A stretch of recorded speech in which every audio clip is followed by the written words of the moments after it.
It is another very beautiful day, and welcome to another edition of Insightful Moments. My name is Jare Tiamiyu.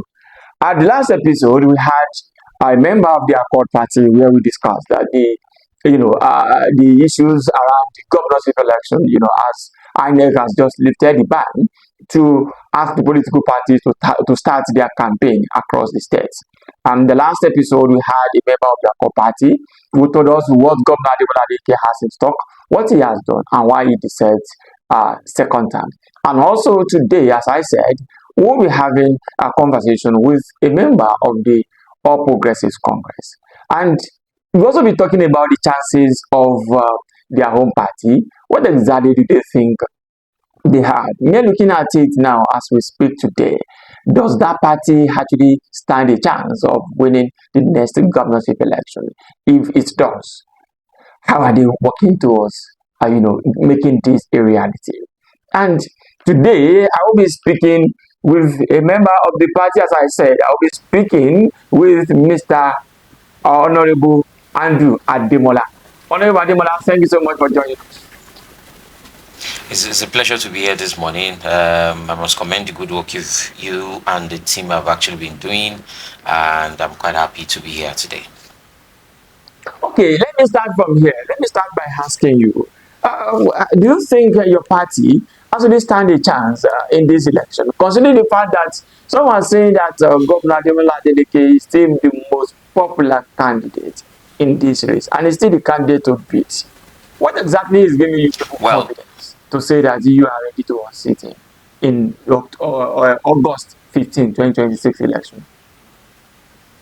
Well, I think it's dependent on the people that you ask that will give the feedback to confirm if the incumbent governor is actually popular or otherwise. Asking if our party, the All Progressives Congress, and the candidate of the party, Asiwaju Muniruddin Bola Oyebamiji, stands a chance should not even be a conversation we should be having anymore. We should right about now be speaking about the fact that we as a party, we are preparing for governance. We've always been prepared. We are playing our part to ensure that we give the very best of governance to the people of Osun State. Maybe if you ask a section of the people, they might say, oh, this person is popular. But popularity does not mean the person is delivering on the dividends of democracy. Popularity can simply mean that the person is notorious or infamous for the wrong reasons. And in this case, we all do understand that governance is very serious business. And it does look like Osun has disappointedly, but unfortunately regressed in the ranking, in the way we speak about within the committee of states. So I would say we not just only have a chance, we are ensuring that we deliver on the next government of Osun State and ensure that the people of Osun State have what is called the proper dividends of democracy, and ensuring that there is a pride of place for the people of Osun in the administration of the country, of the state. Okay, let me ask you this. Your party is still having some issues to deal with, coming from the governorship primary that you had.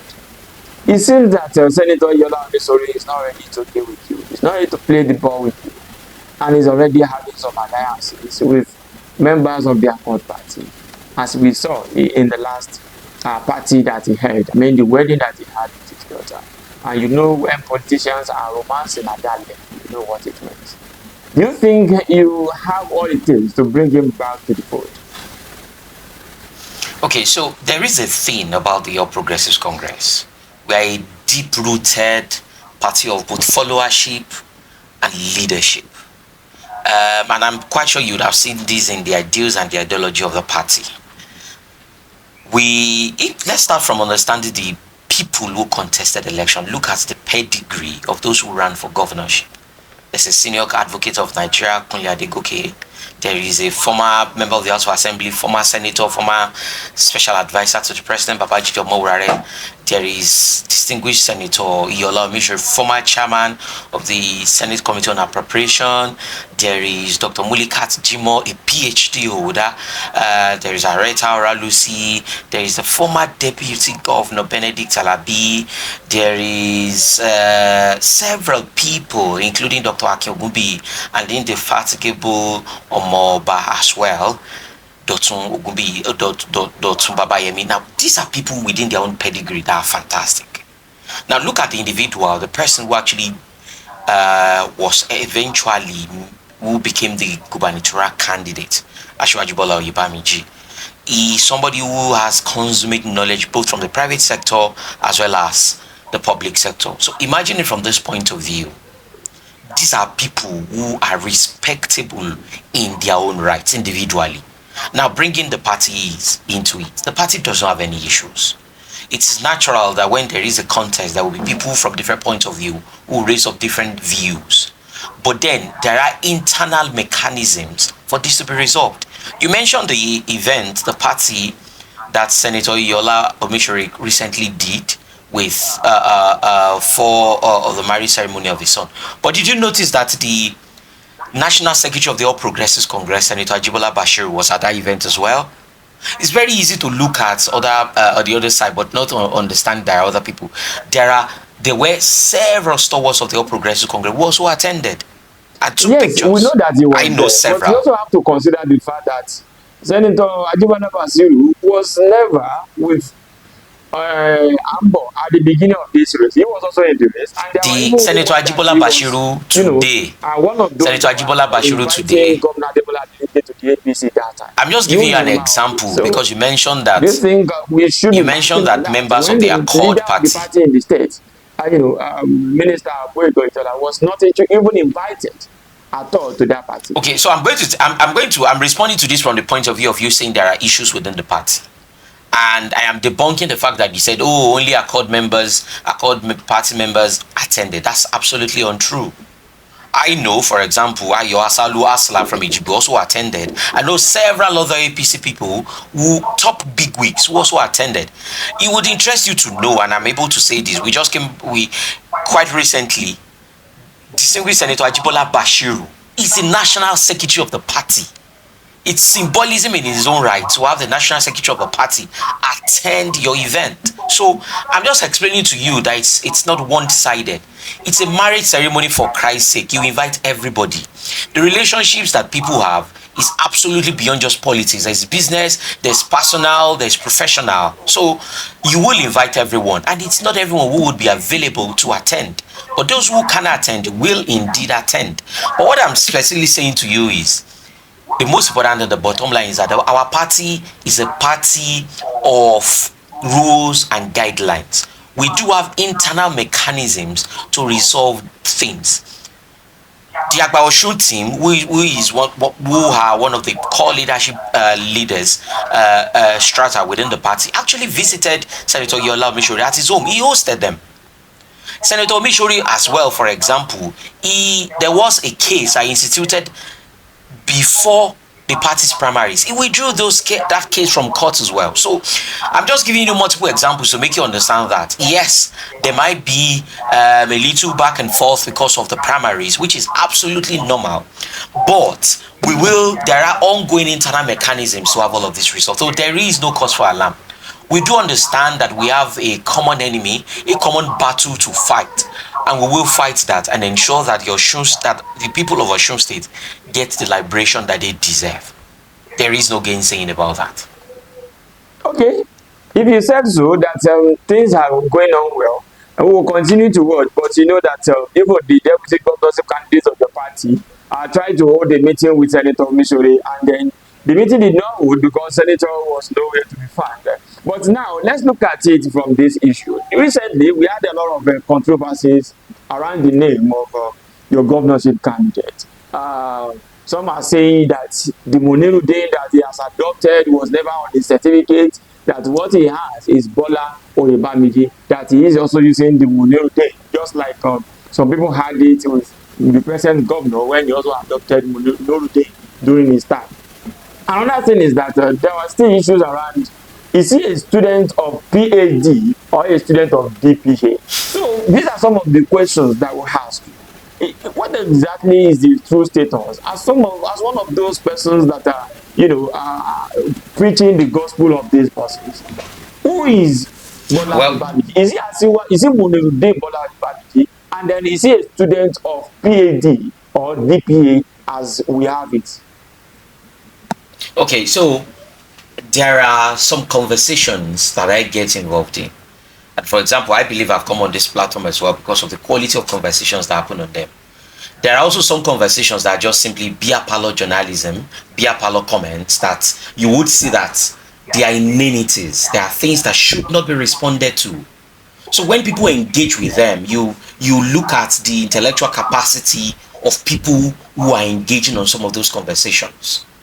I think there are much more important issues that we should be talking about.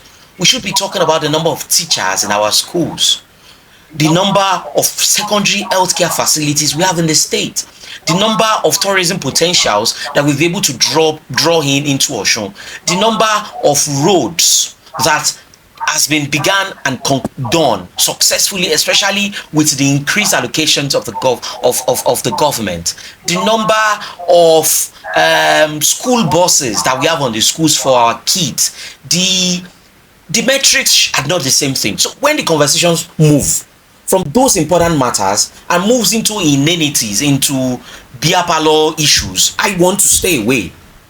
There are conversations I wouldn't have, and I think it's insulting to the people of Osun State to come up and say that these are what the conversations about the governorship.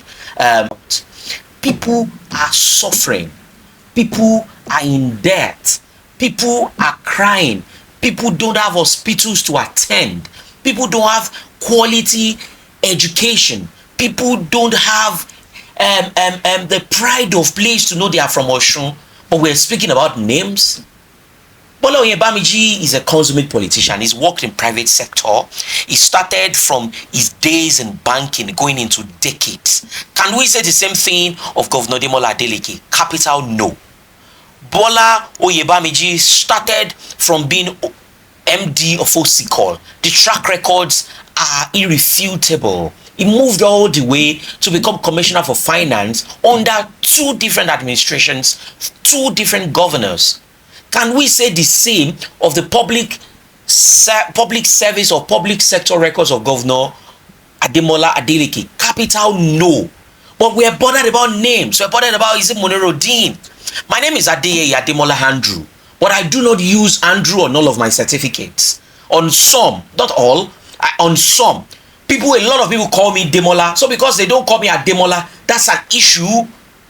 When we're seeing rainstorm taking away people's homes, when we're seeing more important issues we should be bothered about, it's insulting to the sensitivities of the people of Osun State that is the only thing that the incumbent government in the state and their data boys can push. It's insulting. They cannot push the things they have done. They cannot speak about the dividends of democracy that they have delivered to the people. In my local government, the Osun waterfall is just there. Nothing is happening there.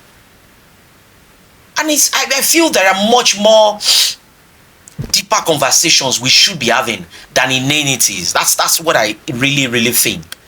A gentleman has gone to register to become a PhD student of the prestigious Obafemi Awolowo University. It's not some mushroom school. It's Great Ife. So, and I expect you understand that for someone to get admitted into Obafemi Awolowo University Ile-Ife, it's not beans, it's not moi moi. So you should understand that the institution would have gone through the necessary documentation stage before it gets in there. People pray, people fast, people go to the mountains to get admitted into OAU. We cannot say the same thing of that's why I said it's insulting. If you've gone abroad and you've gone to one institution and you do a 2 years diploma and you're speaking about somebody who's gone through the processes from the Polytechnic Ibadan, OND, HND, to a Masters of Public Administration, to an MBA at LASU, to the point where he has gotten admitted to do a PhD. Abba now, Abba.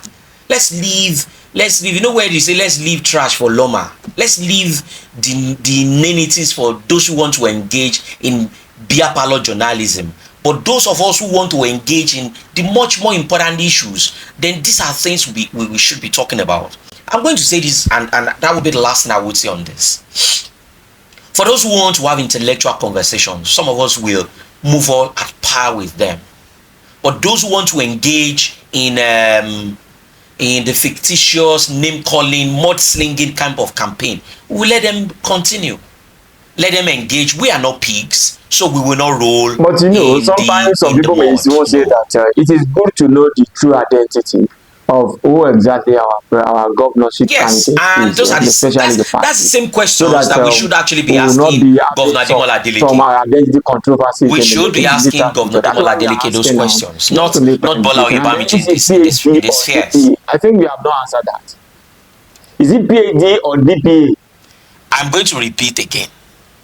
Before you get admitted, even if it is you are doing a diploma in local government service, local government administration of Obafemi Awolowo University, you will be properly screened.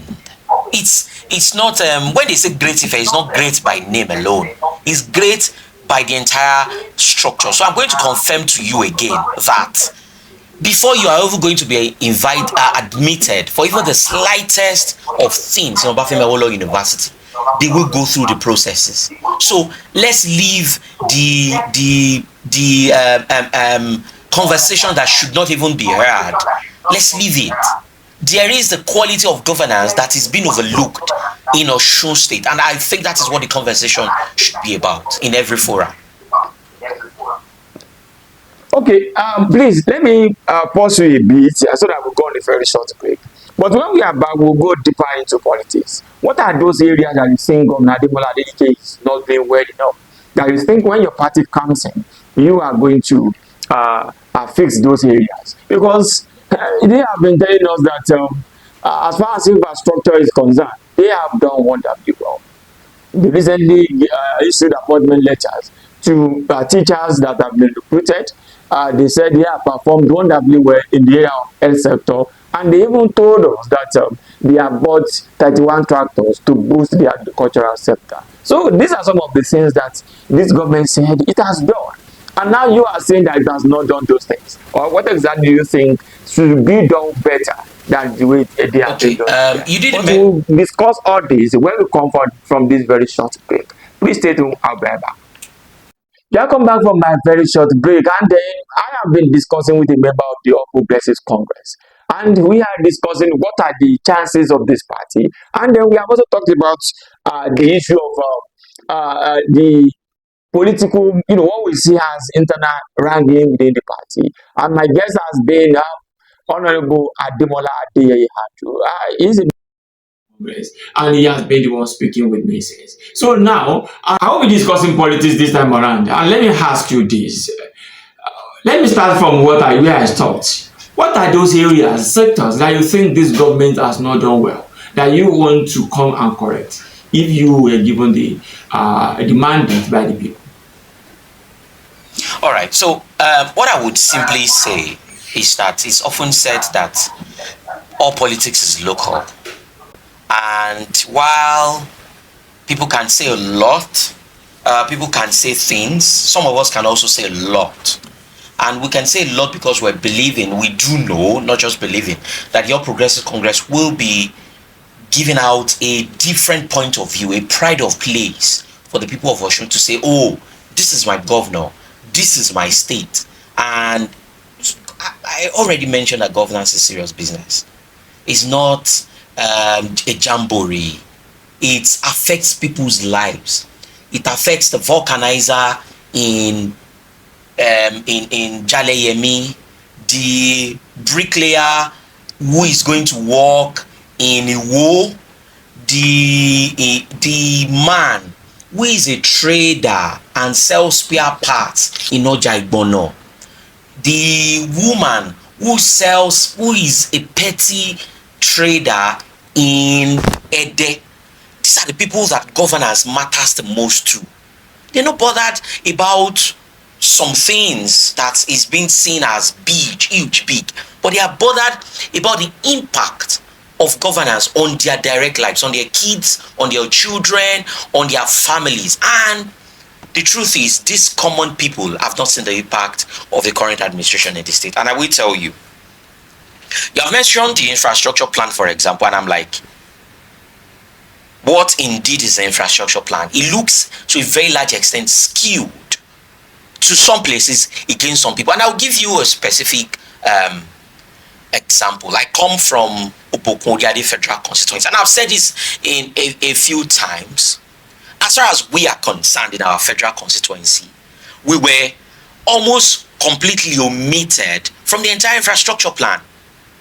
Go and look at the first documents and the second documents in the infra plan of the government. You would not find one project for Obokun Uriade Federal Constituency. 2 local governments, 1 federal constituency, entirely omitted as if we're not part of the state. We do have the Erinjesha waterfall. Because there was a lot of shouts, the governor visited. It was all noise, no movement, no motion. Since the governor attended, nothing has happened there till now. There is a road that was really, really bad. There was the Ere-Ilaun Bridge as well in our federal constituency, in the twin local governments of Obokun and Oriade. We literally had to shout. In fact, opposition members had to write open letters to the government. I'm saying even members of their own party, then when they were in PDP, wrote different letters to the government to say, oh, this thing is a disgrace to us as a party, to their party. Not talk of us as opposition to say, you need to do this thing. Yet, we stayed for 2 solid years before the government came to do a ribbon cutting to say, oh, we will start it. It looks to us like, so while people from some towns could say, oh, we find this. We, for example, of the people in my local government, Oriade local government, and Obokun local government by extension, have made a decision to say we have not seen anything in terms of the infrastructure plan. And that's why you have seen that there is a lot of decamping around Osun East, around Obokun Oriade. That's why, for example, the incumbent senator of Osun East would rather leave. That's also why the incumbent member of the House of Reps, all 3, Ife Federal Constituency, Ijesha South Federal Constituency, Obokun Oriade, Ijesha North Federal Constituency, have left their party because it looks like the decisions that Governor Adeleke and his cabinet have been making is extremely skewed, is jaundiced towards a particular section, and they have entirely overlooked another particular section. And that's not what governance is about. These are some of the things that the All Progressive Congress, by God's grace, when we come in, will correct. It's going to be a fair, balanced discharge of the funds, the taxpayers' funds of the people of Osun. We will ensure that everybody, there is even progress across board. All states, all local governments, all communities will be developed. It will not be because man no man, and you know one woman in government, or one woman knows one person, and that's when you will get a contract or you will get something done in your town. No. Infrastructure decay is extensive across board on every single local government, and this is what we will be doing. A pride of place for the people of Osun. The health sector that you've mentioned, there is no secondary health institution in Osun State at the moment. In fact, the SDGs, there were some SDGs projects that was handed over to the state government. There is one mother and child hospital in Okeonitsi, if I am correct, is in ruins. There is another one that was facilitated by the former SSA to the president, former SSA on media in Ikpetumodu. It's also in ruins. And they were both handed to the government of Osun State. Nothing is happening there. In fact, the one in Okeonitsi, they said they were going to do some accreditation in the state-owned institution, and they had to move, in fact, borrow the equipment so that they will use it for accreditation. This is not what governance is about. You've mentioned teachers or education, for example, as well. There are schools in my local government who still do not have teachers. The only reason why the list of teachers are now being released in batches, which is still skewed and jaundiced as well to one area against other areas, but it's because someone, Honorable Wali Oke, kept on shouting about it. Controversies that follow your administration. I mean, that's where former Governor Itola while it was leaving, that you recruited 1,000 when you were there, batch A, and when you are coming with second batch, you now recruited 1,500. But that's where the total of 2,500, were they allowed to do their work? The governor came in and asked all of them to leave. See, that's why I'm explaining to you about the impact of some of these decisions on the people of Osun. The teachers who left, who were asked to leave, imagine their livelihoods that were taken off. Also, the students who were supposed to learn with new teachers, they have had to wait three and a half years before a new set of teachers are now being done in batches. That's 3 years could have an impact on those kids' life. But we make it look like it's not a big deal. I'm going to repeat again. The reason why it does look like it's been released in batches is simply because a member of the House of Reps, Honorable Olioke, has kept on hammering on the government to do the needful. You spoke about agriculture, for example, and you said, 31 tractors. Have you seen the tractors anywhere? If you've seen any farmer who has used the tractors, I will be happy for you to point them out to me. So the point is this. The tractors are on the farm. Oh, which farms? I come from a rural environment. I am telling you. I come from an environment and I go home very frequently. So, and I come from an agrarian community. The farms, the tractors are not there. And you have said they released 31. Have you seen that they mentioned that they were going to do maybe 100 tractors? Osadek and Osadep, they don't have tractors anymore. It is this government that is bringing out the tractors. How come 31 how come it is 31 we've seen that we're not even seeing the 31? How come it is 31 instead of over 100 that was said?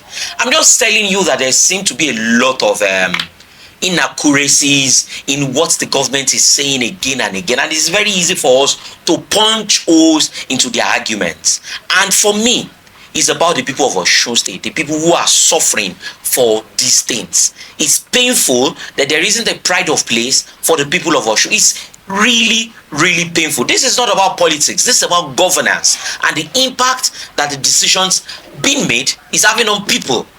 And honestly, as far as the people of Osun State is concerned, it's not the best dispensation for them. And that's why the All Progressive Congress is providing an alternative platform, and we will, God willing, be bringing up the next government of Osun State. Okay, Mr. Adeyeye, let me ask you this. In the last election, 2022 general governorship election, your party lost 8 of the 10 local governments in the central. Even one of the other one that you won with less than 230 votes. That's Ifedai local government. But you lost the remaining 8. In Ife East, in Osun East, you won 5, you lost 5. In Osun West, you won 6, you lost 4. Now looking at it now, where do you think your bulk vote is coming from? Because it seems that the whole federal constituency where you won, now Moshood Adeoye has left. Well, Moshood Adeoye was not even in our Alhaji Moshood Adeoye was not in our party as at then. Was he? Where do you think your party will have the bulk vote? Okay, I did mention that Alhaji Moshood Adeoye was not also with us then as well. So that does not align. What I'm going to say is that between then and now, there's been a lot of political permutations. There's been a lot of transfer windows that has opened, and a lot of players who have actually come in and, of course, gone out. But if you look at the net difference, you will see that indeed we have gained much more, I would say about 500% compared to what we've lost. And I'll give you examples. Before even the big wigs came in, the current political office holders, we had several people who decamped. Prince Dr. Babayemi came into our party. Honorable Kayode Oduoye, Prince Dr. Babayemi is from the west. Honorable Kayode Oduoye from the central came into our party. These are people who were disgruntled by how much of one-sidedness were being done in, and we received them with pomp and pageantry, with happiness, with joy. It will be interesting for you to know, to add, that how many people have actually even joined the PDP or the Accord within this period. In fact, the PDP both nationally and locally is extensively fragmented. extensively. There are two sets of excos, there are two sets of secretariats in Oshogbo. Now the accord that they have gone into as well, I do personally believe that Governor Ademola Adeyeye, if you look at his last election, he has lost 50,000 votes by just the movement from PDP to Accord, 50k votes. And the politicians, the core politicians will understand why I've just said that. So he's coming to Accord, but even Accord party has extensive issues. There are two gubernatorial candidates, two, and they are in court regarding that. So they are extremely fragmented, much more than we are. However, on our own end, speaking about the number of local governments we won and our strength is visible, is very, very, very open, even for the blind. What I would say is, in the last election, we had how many senators? Now we do have 2 senators, and we're not just speaking about the senators; we're speaking about their followership. In the last election, how many rep members did we have who won? Now, currently, we do have several members of the House of Reps, 3 decamped quite recently.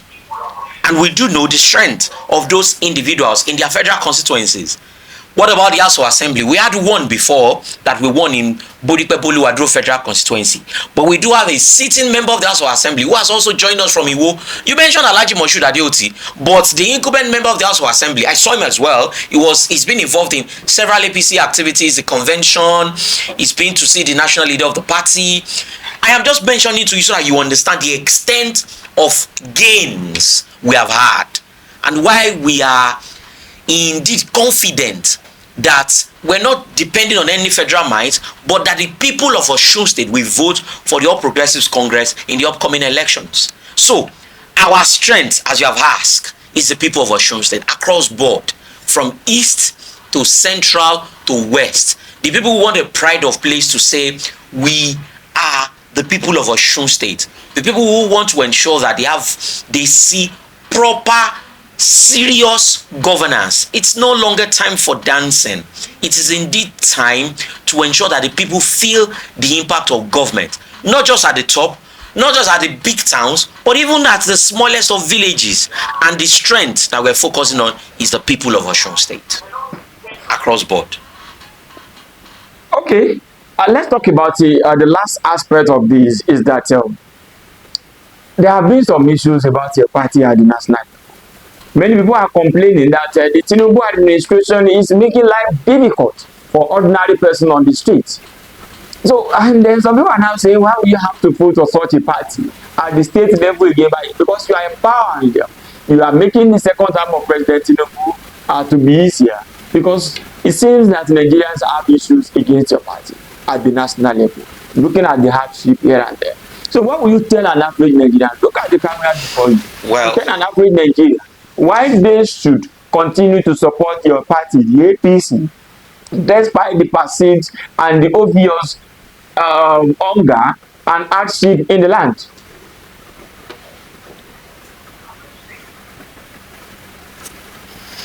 I'm going to say this. There is a very marked difference from where we were some decades ago, since democracy came in, and where we are now. Huge difference in security, in the economy, in agriculture, in healthcare, in defense. There is a extremely visible, very visible, marked difference between that period and now. In fact, I will link this back a little bit to politics. There is a reason why even members of the opposition, including Governor Ademola Adeyeye, is rooting to ensure that President Bola Ahmed Tinubu wins a second term, despite being from different parties. It's not because they love the face of Governor Adeyeye. Sorry, it's not because it's not because Governor Adeyeye simply loves the smile or the fine face of President Bola Ahmed Tinubu. No, it is majorly because they are able to see the impact of the policies of the president on them. The governors do know how much their allocations that comes from the federation account are tripled. That is why, for example, you will see infrastructure in some places, not our own place anyway. That's why I say the infrastructure is even skewed, is jaundiced, is on one hand, But the only reason why you're even able to see that is simply because the allocation has tripled. And that only happened, for example, because they were able to make the tough decision to remove subsidy. If the subsidy was not removed, we would not have been at this point where the governors are seeing the tumultuous amount of money they are receiving today. It's often said, there's a Yoruba proverb that says, Titari ro la nkola, to ba jiná tán. You know what it is. So the truth is, when we're going through these pains of childbirth, that's when it looks tough. Now, those pains are getting over. The mother is carrying the baby. The father is happy. The family is in a joyous mood. That is the point that we are as a nation. And that is why the people of Nigeria are confident in the administration of President Bola Ahmed Tinubu. And in fact, opposition members, Governor Ademola Adeyeye inclusive, have endorsed the governor, the president. So the point is, if we're not doing something right, not just something, a lot of things right, we will not have even people who should be antagonizing us, supporting us. So I assure you, the people of Nigeria understand when they see value. And that's why they are happy to go through the pains of pregnancy, the pains of labor, to the point of childbirth. And indeed, they will continue to support and ensure that the government of President Bola Ahmed Tinubu delivers and is continues in government. All right, thank you so much. That's been an interesting moment with you. But you know, some of those things that you said, a lot of people will counter it. When you say things are getting better, they will ask you, maybe you tell us the price of fuel now, even though some people will say, some of you will say that it is. Well, you would see that the price of fuel is simply determined. That's been determined by factors that's beyond the president government. We are suffering. Yes, we didn't plan there was going to be a war. We didn't plan there was going to be a war, and this has affected all countries. It's not just Nigeria. But then, government is, for example, you will see that fuel is available. This is not what was happening several years ago. It is indeed available, and that's the impact of the good policies that the president has done. Same with foreign exchange as well. So there are things. See, I'm not saying there isn't a lot that is actually happening, but Nigerians do understand that it's a process. And we will get to the end, and we will be delivering on this improved good governance to the people of Nigeria. Thank you so much, Honorable Ademola Adeyeye. It's a pleasure to be here. Congress. We'll continue to have our time on this. You know, campaign is becoming serious now, and there are some areas that we have to talk about when the time comes. Most especially, you are from Ijesha land. And yes, we I am. know that Ijesha is hotbed for political crisis at every election cycle. We have had it now. The police have made arrests in the last few days of some people that were attacking each other right there in Ijesha. And we know that the politics there is always very volatile. And even recently, a chieftain of the Accord Party has approached court to say that the court should tell the police not to investigate in on an issue. So we'll discuss some of these as we move on. I just want to tell you that please ensure you stay safe as you move ahead to preach the gospel of your candidate. Thank you so much for being part of today's show. My name is Jare Tiamiyu. Bye for now.